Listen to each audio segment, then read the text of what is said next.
At 2:15 a.m. on March 17, 1945, Sergeant Frank Dietrich crouched in the shadows outside Stalag 7A's administration block, gripping a combat knife with a blade no longer than his palm.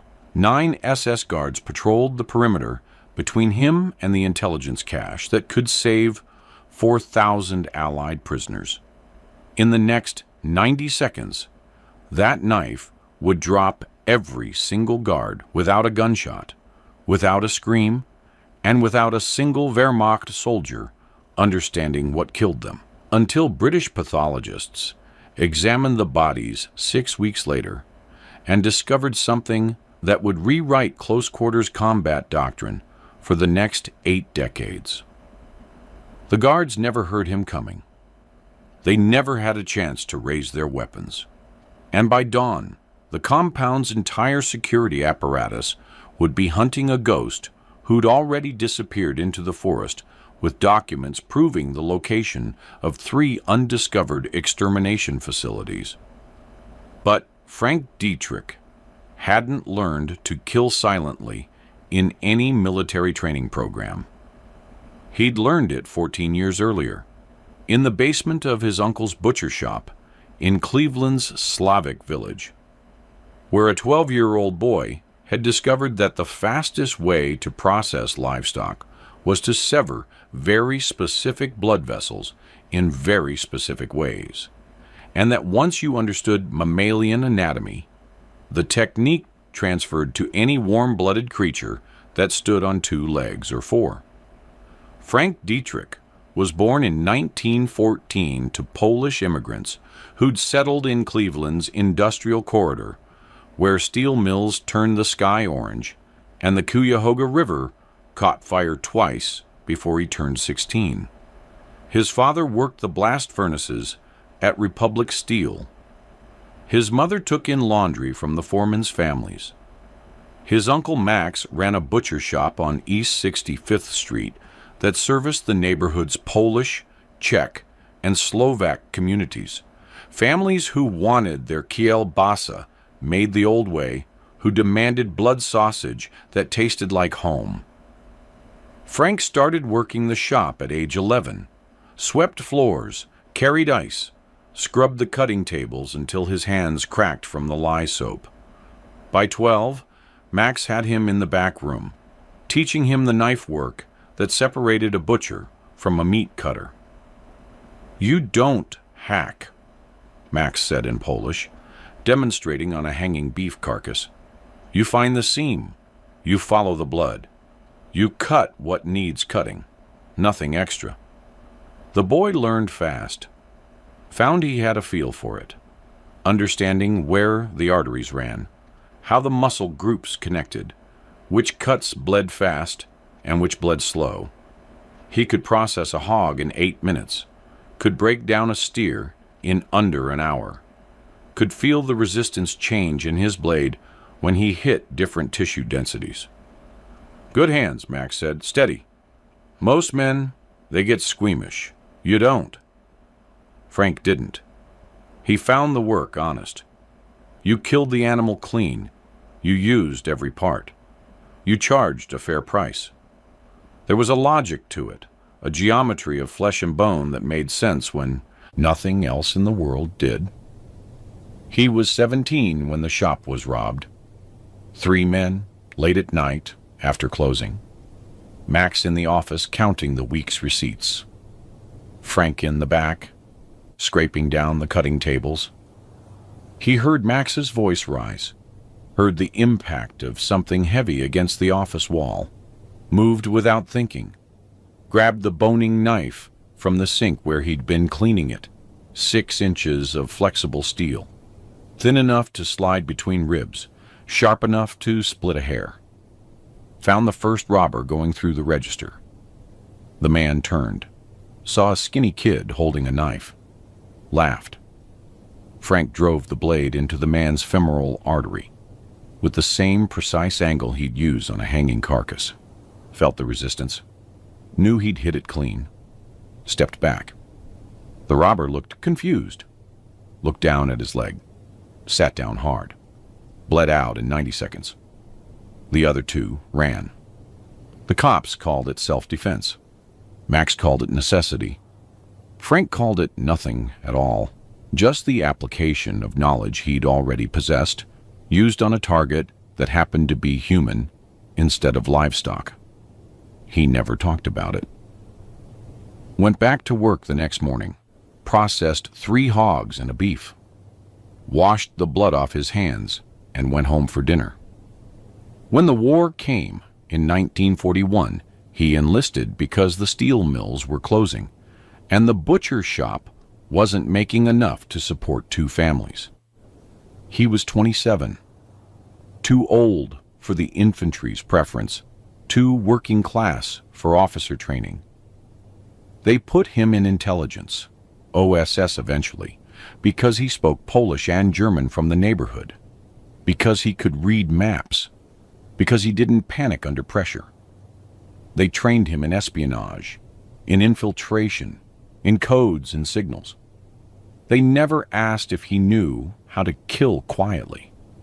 They assumed he'd need to be taught. Frank said nothing. Learned what they wanted to teach him.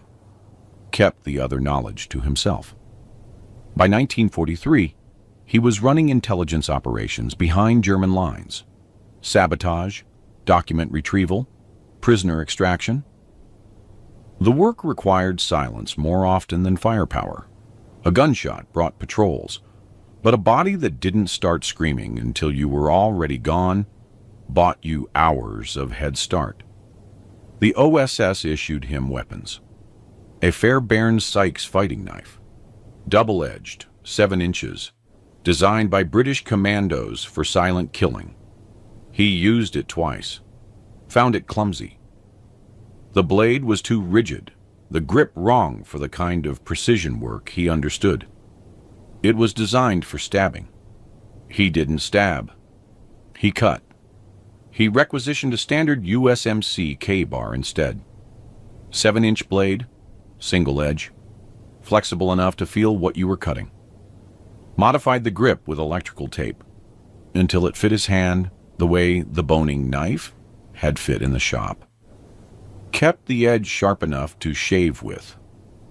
Used it the way Uncle Max had taught him, finding the seams in human anatomy the same way he'd found them in beef cattle. Femoral artery for the legs, carotid for the neck, subclavian, if you could reach it. Cuts that bled fast and quiet. Cuts that dropped a man in seconds without the thrashing that alerted nearby sentries. He killed 14 German soldiers this way between June 1943 and March 1945. Guards, sentries, officers caught alone in the wrong place. Each time, he used the same technique, precise angles, specific depths, cuts designed to sever major vessels without hitting bone or cartilage that might deflect the blade or make noise. Each time, the bodies were found hours later by Wehrmacht patrols who couldn't understand how a man could bleed to death so quickly from wounds that didn't look severe. Narrow incisions, minimal surface damage, but catastrophic internal bleeding that killed in under 2 minutes. German intelligence issued reports. Allied operatives using advanced surgical techniques. Speculation about specialized medical training. Analysis of wound patterns. They never considered that the technique came from a butcher shop in Cleveland, that the man killing their soldiers had learned the anatomy on pigs and cattle before he'd ever applied it to humans. Frank read the reports through captured documents, said nothing, kept working. But by early 1945, the OSS wanted something more than corpses in the woods. They wanted intelligence from inside Stalag 70A, a POW camp near Moosburg that held 4,000 Allied prisoners, and, according to intercepted transmissions, contained documentation about 3 extermination facilities the SS hadn't destroyed yet. Locations, operational details, evidence. The camp was too well guarded for a raid. too deep in German territory for an extraction team. But a single operative, moving at night, could penetrate the perimeter, could access the administration building where the documents were stored, could retrieve them and disappear before the garrison understood what had happened. They needed someone who could kill 9 guards in under 2 minutes without alerting the compound. Frank's commander showed him the camp layout, aerial reconnaissance photos, guard rotation schedules. 9 men between you and the objective, the commander said. Sentries positioned 30 yards apart, overlapping sight lines. You take one down, the others see it. Unless they don't, Frank said. You can't knife 9 men before they raise an alarm. I can if I do it right. The commander studied him. What's right look like? Fast cuts, specific targets. They drop before they know they're hit. You've done this before. 14 times. Not 9 at once. Same principle, larger scale. The commander approved the mission, gave him 2 weeks to prepare.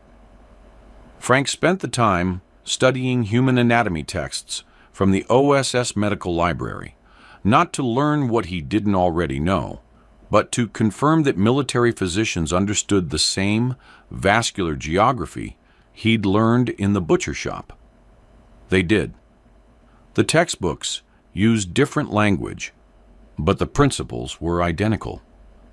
Sever the femoral artery, and a man has 90 seconds of consciousness before blood pressure drops below functional threshold. Sever the carotid, and you have 30 seconds. Hit the subclavian, hidden beneath the clavicle, and you have 45 seconds. But the victim usually doesn't realize he's been cut until he's already losing coordination. Frank made a list, memorized the guard positions, calculated the approach angles, timed himself with a stopwatch on a practice course, using sandbags as targets, worked until he could move through 9 positions in 70 seconds. Cut, step, cut, step, cut. March 16th, 1945. The OSS inserted him 6 miles north of Stalag 70A. He moved through the forest after dark, carrying nothing but the Ka-Bar knife, a suppressed well-rod pistol for emergencies, and a canvas satchel for the documents. He reached the perimeter at 1:45 a.m., settled into the tree line, watched the guard rotation for 30 minutes, confirmed the patterns matched the reconnaissance reports. 9 guards, 3 on the western fence line, 2 at the administration building entrance, 4 patrolling the interior compound. Searchlights swept the perimeter every 40 seconds. Guard positions overlapped. If one fell, the others would see it within 10 seconds, unless they all fell within the same 10 seconds. Frank waited until the searchlight passed, moved. Climax begins, 3,000-word mark. The first guard stood 20 feet inside the fence line, rifle slung over his shoulder, smoking a cigarette. Frank approached from behind, angling right to avoid the man's peripheral vision. Closed the distance in 4 seconds. The guard turned his head at the last moment, some animal instinct, sensing movement. Too late. Frank's left hand clamped over the guard's mouth. The Ka-Bar came up in his right hand, blade angled 30 degrees from horizontal, and drove into the subclavian artery beneath the man's clavicle. Felt the resistance change as steel parted tissue. Felt the warmth against his knuckles as pressure released. The guard's body went rigid. Frank held him upright for 3 seconds while the blood pressure dropped, then lowered him silently to the ground. The cigarette was still lit. He crushed it under his boot. 7 seconds elapsed. The second guard, 15 yards east, hadn't noticed. Frank moved, low, fast, using the shadows cast by the searchlight tower. The second guard was younger, nervous, shifting his weight from foot to foot. Frank came from his right side this time. The man was left-handed, rifle positioned wrong for a quick response. The Ka-bar went into the femoral artery, severing it completely in a single draw cut that started at the inner thigh and pulled toward the hip. Massive hemorrhage. The guard opened his mouth to scream. Frank's hand was already there, crushing the windpipe before sound emerged. Felt the man's legs collapse, lowered him, moved. 14 seconds. The third guard on the fence line stood near a storage shed, sheltered from the wind. Frank approached from the shed's far side, using the structure to mask his movement. This one required different geometry. The guard was facing partly toward him, impossible to approach from behind without being seen. Frank picked up a stone, threw it 10 feet to the guard's left. The man's head snapped toward the sound. Muscle memory, training, exactly what Frank wanted. The moment the guard's eyes tracked the sound, Frank closed the distance. Came from the right. The Ka-bar entered below the ear, angled down and forward, severing the carotid artery and jugular vein simultaneously. Catastrophic blood loss. The guard's hands came up fumbling, already losing coordination. Frank caught him under the arms, guided him down. 22 seconds. The searchlight was sweeping back. Frank pressed flat against the storage shed, counting the seconds. The light passed. He moved toward the administration building. 2 guards at the entrance, 30 feet apart, facing outward. More alert than the perimeter sentries. Both carried MP-40 submachine guns at low ready. Both had clear sight lines of each other. Frank couldn't take them sequentially. If one went down, the other would see it. He needed them both incapacitated within 2 seconds of each other. Waited in the shadows, calculating angles. The searchlight was 40 seconds from its next pass. The guards weren't talking. Professional. Dangerous. Frank's hand closed on the hilt of the Ka-bar. Felt the electrical tape under his palm. Uncle Max's voice in his head. Find the seam. Follow the blood. He moved from the shadows at a dead sprint. No stealth. Pure speed. The distance closed in 3 seconds. Faster than human reaction time when the target isn't expecting frontal assault. The first guard's eyes widened, started to bring the MP-40 up. Frank's blade was already moving. Drove into the femoral artery with enough force to sever it completely. Felt the edge scrape bone. Ripped the knife free and pivoted. The second guard was turning, beginning to shout. Frank covered the 6 feet between them before the sound fully formed. The Ka-bar came up in an underhand arc, entering beneath the sternum and angling upward, searching for the descending aorta. Found it. The guard's shout cut off mid-syllable. Blood pressure dropping too fast to sustain consciousness. Both guards collapsed within 3 seconds of each other. Frank caught the second man's MP-40 before it hit the ground. The clatter would bring the interior patrol. 38 seconds. 4 guards left. Interior compound. Mobile. Unpredictable. Frank pulled the administration building door open. Stepped inside. The corridor was dark, lit only by a single bulb at the far end. He moved toward it, knife ready, blood still wet on the blade. Voices ahead. German. 2 men talking. Casual conversation about leave schedules and beer rations. The guards were in the main office, 20 feet from the document storage room. Frank couldn't avoid them. The only route to the target went through their position. He assessed options, counted heartbeats. The searchlight would complete its cycle in 32 seconds. When it swept the entrance and found the dead guards, the alarm would sound. He needed the documents and clear distance before that happened. No time for subtlety. Frank stepped into the office doorway. 2 guards, both seated, both with their rifles leaning against the desk. Both looked up, recognized he was an SS, started to rise. Frank threw the caw bar. He'd never practiced knife throwing. Butchers don't throw their tools. It damages the edge, warps the balance. But distance was 12 feet, and the target was center mass, and he didn't need precision, just disruption. The blade tumbled once and buried itself in the first guard's chest. Not a kill shot, but shocking enough to freeze the man's partner for the 2 seconds Frank needed to cross the room. His hands found the second guard's throat, drove thumbs into the windpipe, felt cartilage collapse. The man thrashed, hands clawing at Frank's wrists. Frank held pressure until the thrashing stopped, then pulled the caw bar from the first guard's chest and opened the femoral artery with a single practiced cut. 51 seconds. 2 guards remaining, somewhere in the compound. Frank moved to the storage room. The door was locked. He kicked it open. Stealth was finished. Speed was everything now. The room contained filing cabinets, dozens of them. He pulled the nearest drawer. Personnel files. Wrong section. Tried another. Supply manifests. Wrong again. The documents he needed would be classified separately.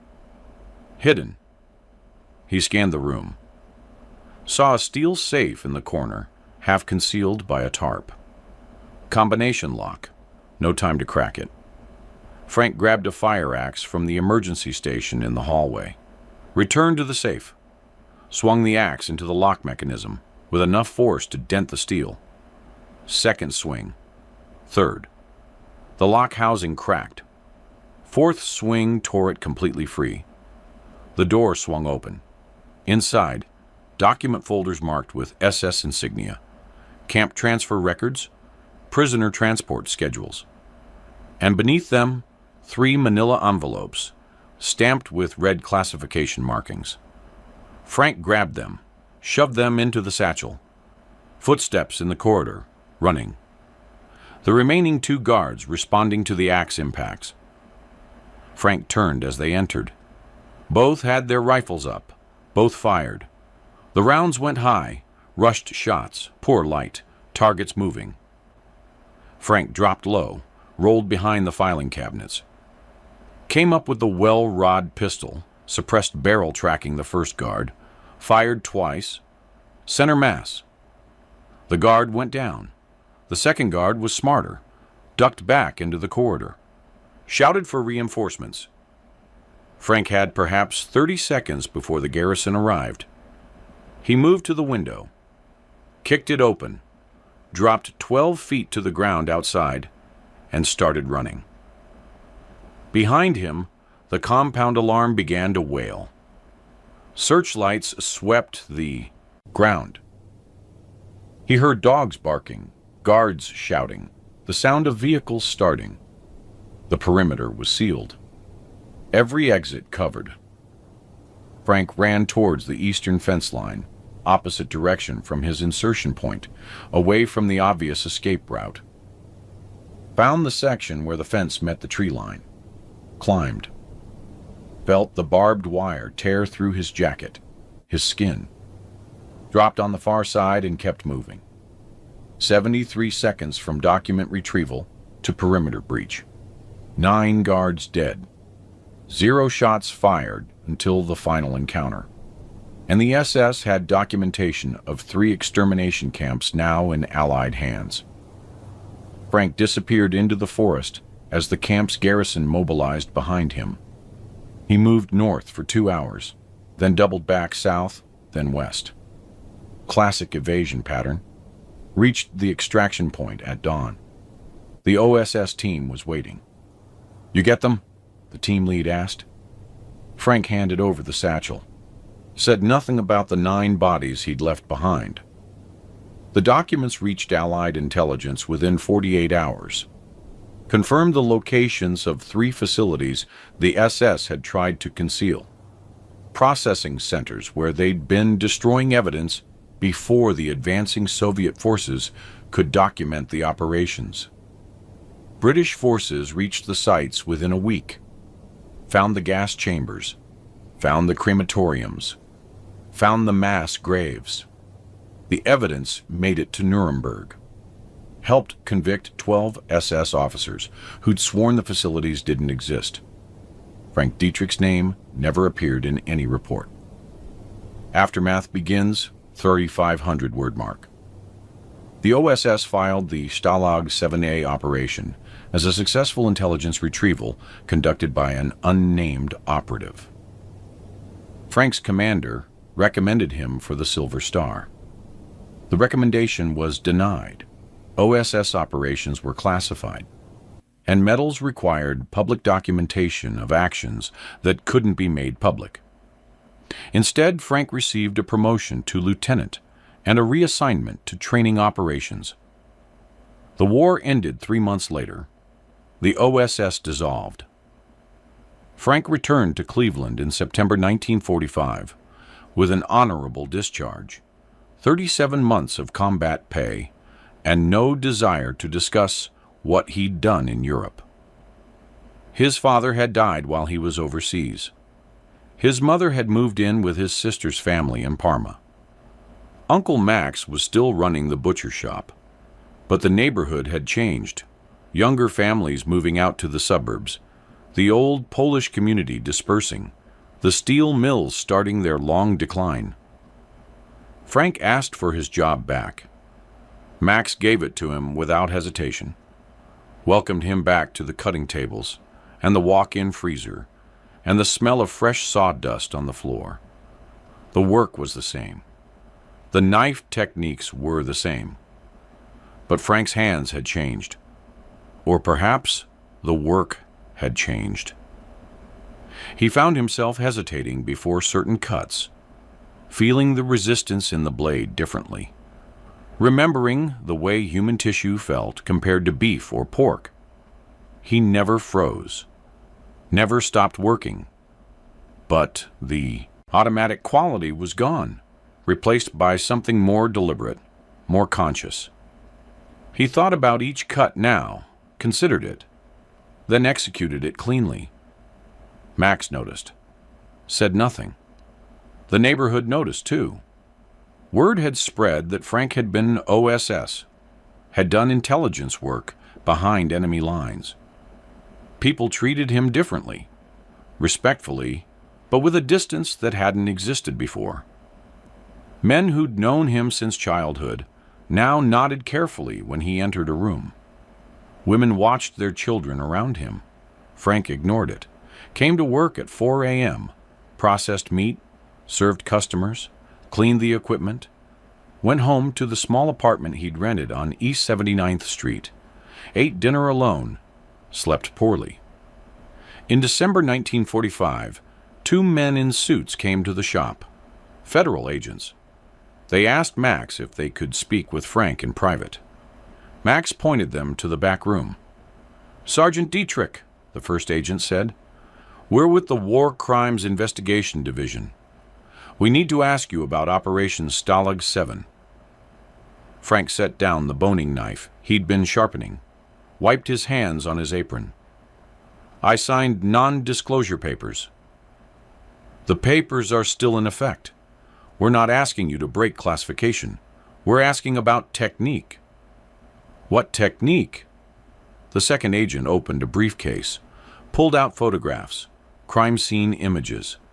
9 bodies from Stalag 7A, photographed after the camp was liberated, close-ups of wounds, detailed medical examiner notes. "The German doctors who performed the autopsies were confused," the agent said. "Knife wounds consistent with surgical precision, vascular injuries that caused massive hemorrhage, but minimal external trauma. They couldn't understand how a single operative killed 9 guards without making enough noise to alert the compound." Frank looked at the photographs, said nothing. "We need to know if this technique can be documented," the first agent continued. codified, taught to other operatives. The war's over, but the intelligence work isn't. We're building training programs. We need experts. I'm a butcher, Frank said. You're a specialist in human anatomy with combat experience. The military needs that expertise. For what? For the next war, the one we're already fighting in the shadows. Frank closed the briefcase, handed it back. I don't teach that. Why not? Because it's not something you teach. It's something you learn over time, working with your hands, understanding tissue. You can't put it in a manual. You can't demonstrate it in a classroom. It requires feel, judgment, things that come from experience, not instruction. We'd pay well. I'm not interested. The agents left, returned twice more over the next year, with increasingly generous offers. Frank refused each time. He had no interest in returning to that world, in sharing techniques that had originated in Uncle Max's shop and ended with 9 Germans bleeding out in a POW camp. In 1947, the shop started struggling. The steel mills were laying people off. The neighborhood was emptying. Customers stopped coming. Max tried to hold on, but by 1948 he was 2 months behind on rent, and the suppliers were demanding payment up front. Frank offered to buy the shop, used his military pay and a GI Bill loan, became the owner in March 1948. Changed nothing about the operation. Same products, same hours, same sign on the door. But business continued declining. He supplemented the income with freelance work, butchering for restaurants, processing deer for hunters during fall season, teaching knife skills at the culinary school that had opened near downtown. The teaching was different from what the federal agents had wanted.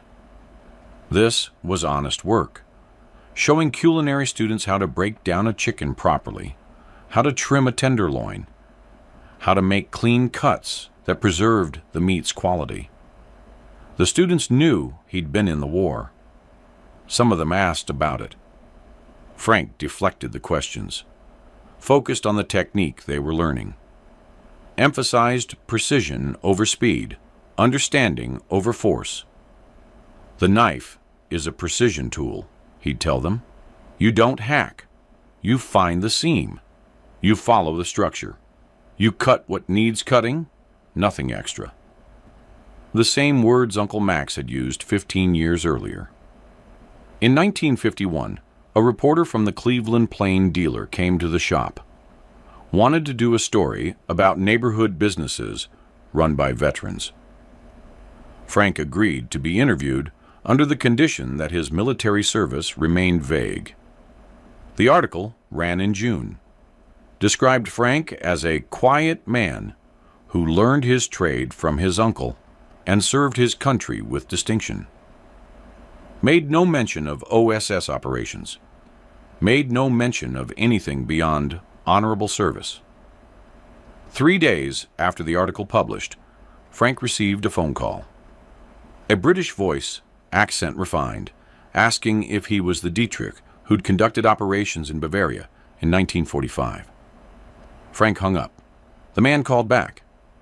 Frank disconnected the line entirely. A letter arrived 2 weeks later. British intelligence. They'd been investigating Stalag Sevastopol as part of war crimes documentation. They'd interviewed surviving German guards. One guard who'd been off duty during the raid described finding the bodies, described the wounds, mentioned that Wehrmacht medical officers had been disturbed by the precision. We believe, the letter stated, that your technique represents a significant advancement in close-quarters combat methodology. We'd like to discuss potential collaboration on training materials. Frank burned the letter. Never responded. In 1952, he married a Polish girl from the neighborhood, Helena Kowalczyk. Her father owned the hardware store on Fleet Avenue. She worked as a secretary. at Republic Steel's administrative offices. They met at church. She knew about his military service. The neighborhood talked, but she never asked for details he didn't offer. They bought a house in Garfield Heights. Frank continued running the shop. Helena kept working. They had a daughter in 1954. Named her Marie, after Frank's mother. The shop closed in 1958. The neighborhood had changed too much. The customer base had dispersed too far. The supermarkets were offering pre-cut meat at prices Frank couldn't match. He sold the building and the equipment, took a job as a meat cutter at one of those same supermarkets. Steady pay, benefits, no ownership headaches. He worked there for 22 years, became the senior cutter, trained new employees, maintained his precision, never discussed his background unless directly asked, and then only in the vaguest terms. Customers occasionally recognized his name from the 1951 newspaper article. Asked about his military service, Frank smiled politely and changed the subject. In 1963, a military historian from Case Western Reserve University contacted him. Researching OSS operations in Bavaria, had Frank's name from declassified documents. Wanted to interview him about Operation Stalag 7. Frank agreed to meet. Answered questions factually, but without detail. Confirmed dates, locations, objectives. Declined to discuss methodology. I'm trying to understand how a single operative achieved what you achieved, the historian said.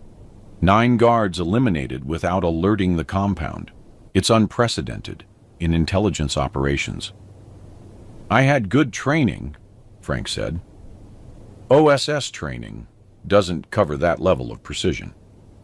Then I had good instincts.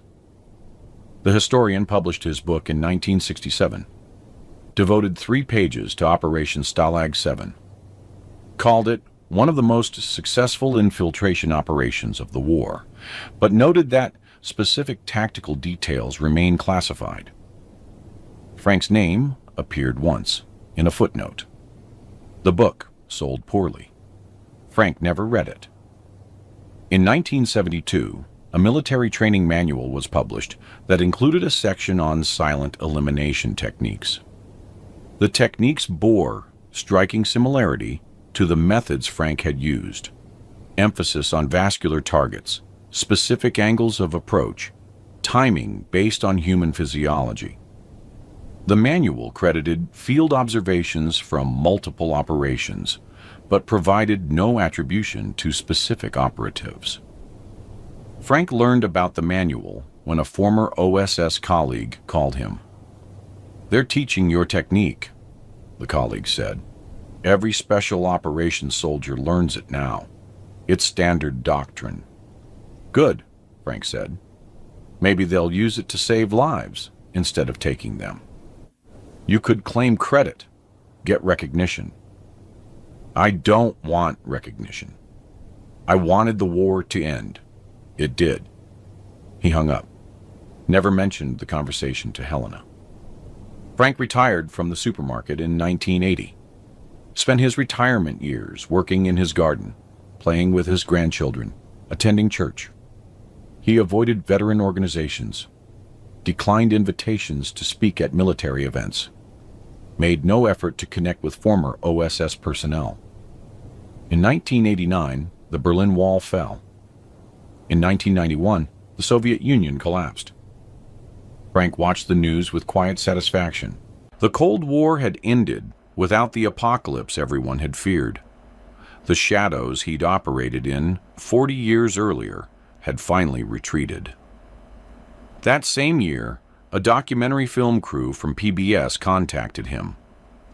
They were producing a series on OSS operations. They'd interviewed dozens of veterans. Frank's name kept appearing in declassified documents. Frank declined to participate, wrote a letter explaining that his contribution had been minor, that other men had done more, that he had nothing valuable to add to the historical record. The documentary aired in 1992, mentioned Operation Stalag 7 briefly, showed the aerial photographs of Stalag 7A, noted that the intelligence retrieved from the camp had been crucial to prosecuting war crimes. Frank's name didn't appear. Helena died in 1994. Cancer. Frank continued living in the Garfield Heights house. His daughter visited weekly. His grandchildren came for holidays. In 1997, a young Marine captain knocked on his door. Special Operations Command, training officer. He'd read the 1972 manual. He'd traced the techniques back through declassified operations. He'd found Frank's name. "Sir," the captain said, "I teach close quarters combat at Quantico. The methods we use are based on your work.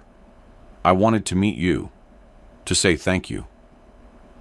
Frank invited him inside, made coffee, listened while the captain explained how the techniques had evolved, how they'd been refined, how they were now standard training for every Marine deploying to hostile environments.